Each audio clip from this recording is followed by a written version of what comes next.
What's going on, guys? This is Mike, the Detroit Board, with a look at the new white iPod Touch 4th generation. Now, this is still a 4th generation model. There is no difference in terms of specs and hardware. The only difference being is we now have a white version in addition to the black version. We also have a price cut, so the 8 gig model, instead of starting at $239, now starts at $199.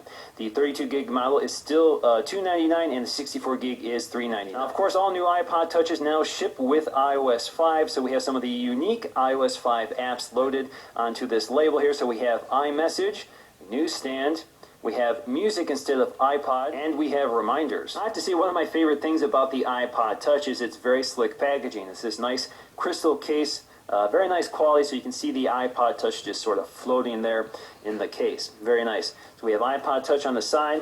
We have all our information on the bottom, including the model number and the size. So, of course, we have designed by Apple in California, assembled in China. iPod Touch on the side. And on the back, we have 32 gig. In order to open this, we're just going to pull this little tab. Let's pull this up. There you go. So it stays hinged at the bottom. All we have to do is lift this up. And we're going to set this aside for just a moment while we look at the contents. So we have designed by Apple in California, and inside we have our headphones. So let's see what kind of headphones they gave us.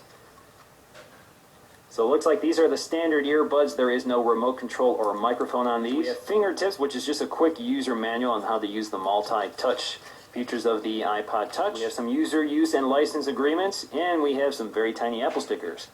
Inside, we also have our USB sync cable for charging and syncing your iPod Touch to a computer. With iOS 5, this essentially just turns into a charging cable. Syncing can now be done wirelessly. You can see the iPod Touch is fastened to this plastic tray, so all we have to do in order to release it is pull this tab.